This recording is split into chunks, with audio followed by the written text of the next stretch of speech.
Basic शिक्षा मंत्री जी। माननीय अध्यक्ष महोदय,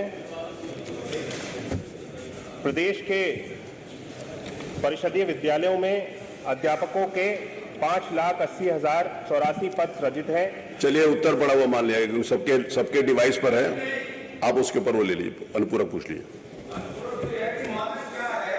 जो अध्यापकों का बच्चों का कितने अध्यापक कितने बच्चों का अध्यापक होने चाहिए, एक तो ये है। दूसरा सबसे बड़ा सवाल इसमें ये है, सफाई कर्मचारी वहां नहीं है, और मैंने ये भी क्वेश्चन लगाया है कि कितने अध्यापक कम है और सफाई कर्मचारी नहीं है, इसका भी जवाब दिया जा।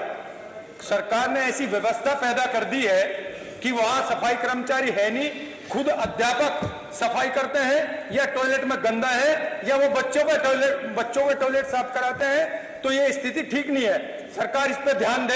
ऐसा क्यों हो रहा है, इसका जवाब दे मंत्री जी। नहीं, आप सुझाव दे रहे हैं कि प्रश्न कर रहे हैं? प्रश्न भी है, प्रश्न है जी। प्रश्न माननीय मंत्री जी।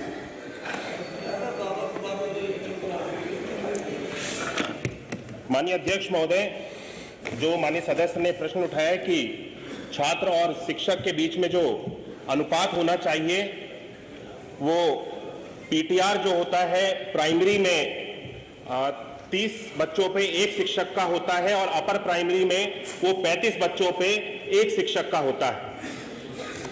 और जहां तक उन्होंने प्रश्न उठाया है कि विद्यालयों में जो शिक्षक की कमियों की जो बात कर रहे हैं कि विद्यालयों में शिक्षक की कमी है, तो हमारे पास में इस वक्त विद्यालयों में लगभग 6,28,915 अध्यापक हैं, जिसमें कि हमारे शिक्षा मित्रों को भी हम सब लोग सम्मिलित करते हुए 1,47,766 हमारे पास शिक्षा मित्र हैं, और अनुदेशक 27,515 हैं। और जहां तक सफाई कर्मियों की अभी यहाँ पे बात करी, तो विद्यालयों में अलग से सफाई कर्मियों के लिए व्यवस्था नहीं होती है। जो ग्राम में गांव में सफाई कर्मचारी नियुक्त होते हैं, उन्हीं के माध्यम से विद्यालयों में जो सफाई का कार्य है उसको कराया जाता है। मैं एक वो जो अनुपात दिया है उसके एक लिस्ट आपको बता रहा हूँ। मेरे शामली डिस्ट्रिक्ट में ऐसे गांव हैं, एक रामपुर खेड़ी गांव है, छात्र हैं 162, मास्टर हैं 2। कुरतान गांव है 200 छात्र हैं, मास्टर है 1। एक चोंदा हेड़ी गांव है 100। तो ये बात तो ध्यान नहीं होगी ना मंत्री जी को, ये सारे के सारे जो आंकड़े बता रहे हो आप, अभी ऐसे में उनके पास सारे कौन से विद्यालय, अनुपात इन्होंने बताया, आप लिख के दे दो उनको, आप लिख के दे दो जो अनुपात बताया, आप लिख के दे दीजिए। माननीय अध्यक्ष जी। आपके माध्यम से माननीय मंत्री जी से जानना चाहते हैं, इन्होंने शिक्षा मित्रों की बात कही है, हम जानना चाहते हैं कि इस प्रदेश में कितने शिक्षा मित्र हैं, क्या इनको सरकार शिक्षक के रूप में, जैसा कि हमारी सरकार में जब माननीय अखिलेश जी मुख्यमंत्री थे किया गया था, तो उस दिशा में सरकार विचार करेगी? माननीय मंत्री जी, उत्तर आ जाने दीजिए, आप तो पारस हो। माननीय अध्यक्ष महोदय, जिस तरह से मैंने अभी अपने उत्तर में बताया कि उत्तर प्रदेश में शिक्षा मित्र 1,47,766 शिक्षा मित्र उत्तर प्रदेश में हमारे हैं।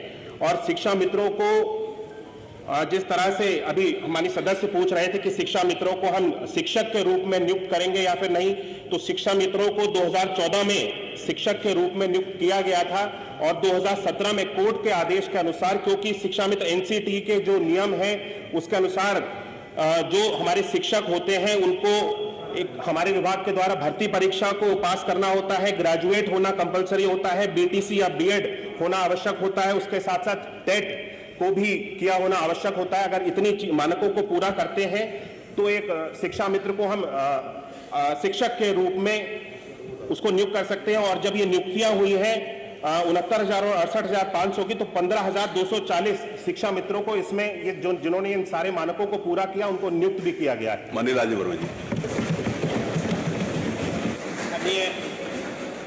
माननीय सदस्य ने जानना चाहा था कि प्राथमिक विद्यालयों में सफाई कर्मी की नियुक्ति की जाएगी। मान्यवर, ये सबसे बड़ी समस्या है, और आए दिन आपने भी देखा होगा कि बच्चों से सफाई कराई जाती है। माननीय मंत्री जी ने अभी कहा कि सफाई कर्मी हर गांव में नियुक्त हैं। हर गांव में जो सफाई कर्मी नियुक्त हैं उनको आपने नियुक्त कर दिया, जो गौशाला बना है उसमें नियुक्त कर दिया। जिसके कारण गांव की भी सफाई नहीं हो पा रही है।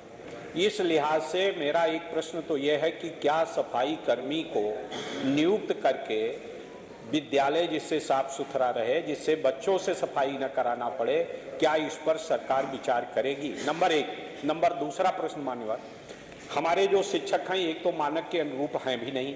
माननीय मंत्री जी ने स्वीकार किया कि 51,000 से ज्यादा पद शिक्षकों के रिक्त हैं।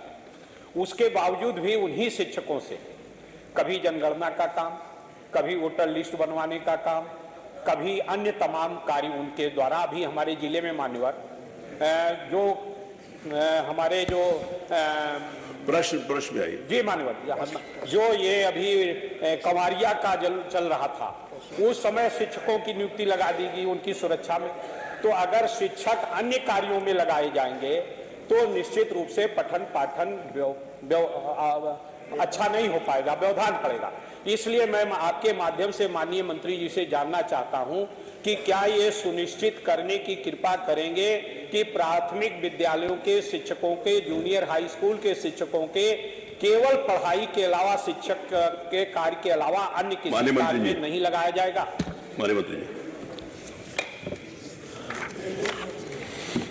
माननीय अध्यक्ष महोदय, जहां तक माननीय सदस्य ने सफाई कर्मियों के बारे में प्रश्न किया, तो सफाई कर्मियों की जो व्यवस्था है आज विद्यालयों की, अगर हम परिषदीय विद्यालयों की स्थिति देखें तो हमारे परिषदीय विद्यालय आज बहुत बेहतर स्थिति में है और सफाई कर्मचारियों की अलग से विद्यालय में नियुक्त करने की कोई व्यवस्था नहीं है। जो ग्राम में सफाई कर्मचारी नियुक्त हैं उन्हीं के माध्यम से ये सारे काम को कराए जाने की व्यवस्था बनाई गई है।